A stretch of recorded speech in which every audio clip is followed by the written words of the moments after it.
तो बच्चों, आज हम रामायण से जुड़ी हुई एक बहुत ही रोचक पात्र के बारे में जानने की कोशिश करेंगे। और इस पात्र का नाम आते ही बच्चों में उत्साह पैदा होता है।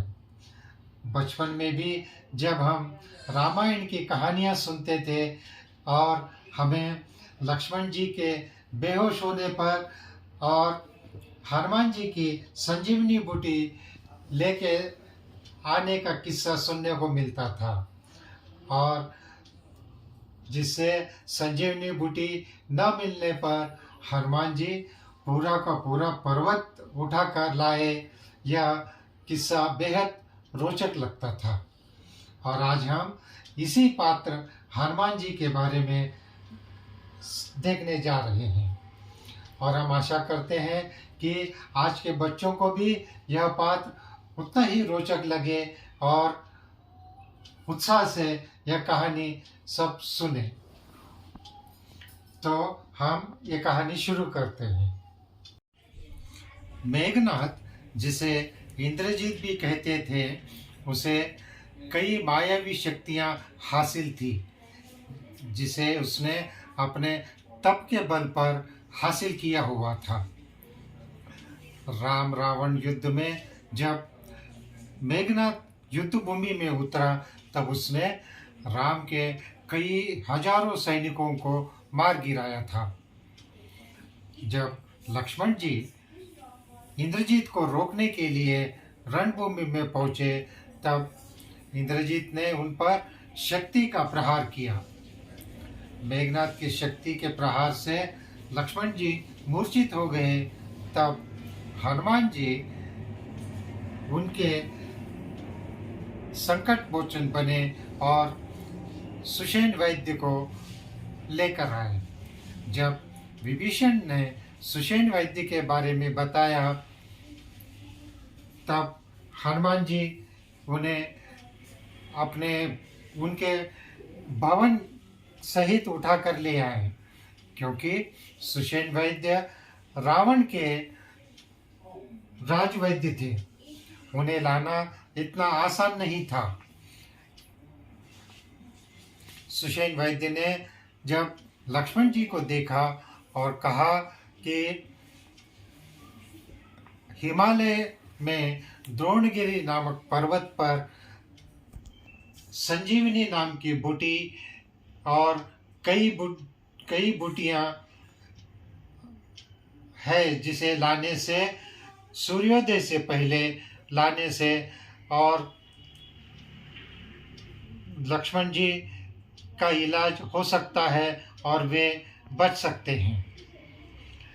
और हनुमान जी तुरंत हिमालय की ओर चल दिए।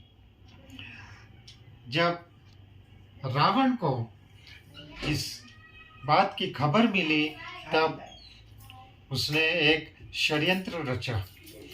रावण ने कामनेनी को यह सौंपा। रावण ने कामनेनी से कहा कि हनुमान को रोकने के लिए माया रचो और उसे उसके राह पर विघ्न पैदा करो, जिससे वे समय से संजीवनी बूटी न ला पाए। इस पर कालनेमी ने कहा कि रामदूत हनुमान को किसी भी माया से मोहित कर पाना किसी के बस का समर्थ नहीं है। यदि जो कोई इसकी चेष्टा करने की कोशिश करेगा, वह निश्चित ही हनुमान के हाथों मारा जाएगा। यह कहने पर रावण क्रोधित हुआ और उसने कामनेनी से कहा कि अगर तुम नहीं मानोगे तो मेरे हाथों मरना होगा। इस कालनेमी ने सोचा कि रावण के हाथों मरने से तो अच्छा है कि वे हनुमान के हाथों से ही क्यों न मरे। उसने अपनी माया से हनुमान जी के रास्ते में एक सुंदर सा कुटिया बनाया और एक ऋषि का वेश धारण कर उसमें बैठ गया। इस बीच आकाश मार्ग से जा रहे हनुमान जी को प्यास लगी और वे इस सुंदर सी कुटिया को देखकर नीचे आ गए। उन्होंने काले में बने ऋषि को प्रणाम किया और कहा पीने के लिए जल मांगा। तब कालनेमी ने कहा कि राम और रावण में युद्ध हो रहा है और राम जी ही विजयी होंगे, यह मैं सब कुछ यहाँ से देख पा रहा हूँ। फिर कालनेमी ने उसके कमंडल की ओर इशारा करते हुए कहा कि इसमें शीतल जल है, इसे आप पी लीजिए और अपनी प्यास बुझाइए। इस पर हनुमान जी बोले कि इतने से जल में मेरी प्यास नहीं बुझेगी, मुझे कोई जलाशय दिखाइए। फिर कालनेमी ने उन्हें जलाशय दिखाया और कहा कि तुम वहाँ जल पीकर स्नान कर लीजिए, फिर मैं तुम्हें दीक्षा दूंगा। हनुमान जी जलाशय पहुंच गए और स्नान करने लगे। तभी वहाँ एक बड़ा सा मगरमच्छ आया और उसने उनका पैर पकड़ लिया। हनुमान जी ने उसका मुंह फाड़ दिया और वो वहीं मर गए। तभी वहाँ एक दिव्य अप्सरा प्रकट हुई। उसने हनुमान जी से कहा कि श्राप के कारण मैं मगरमच्छ बनना पड़ा और आपके दर्शन से मैं मुक्त हो गई हूँ और मुनि के श्राप से भी मुक्त हो गई हूँ। अप्सरा ने बताया कि आश्रम में जो ऋषि बैठा है वह एक राक्षस है जिसका नाम कालनेमी है।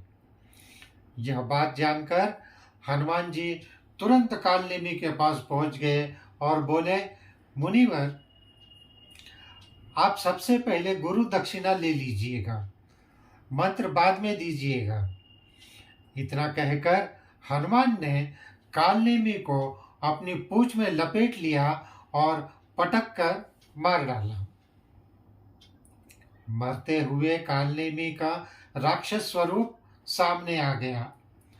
उसने मरते हुए राम का नाम लिया। राम नाम से वह भी उद्धार हो गया। हनुमान जी फिर हिमालय की तरफ द्रोण पर्वत तक पहुंच गए। हनुमान जी संजीवनी बूटी को पहचान नहीं पा रहे थे।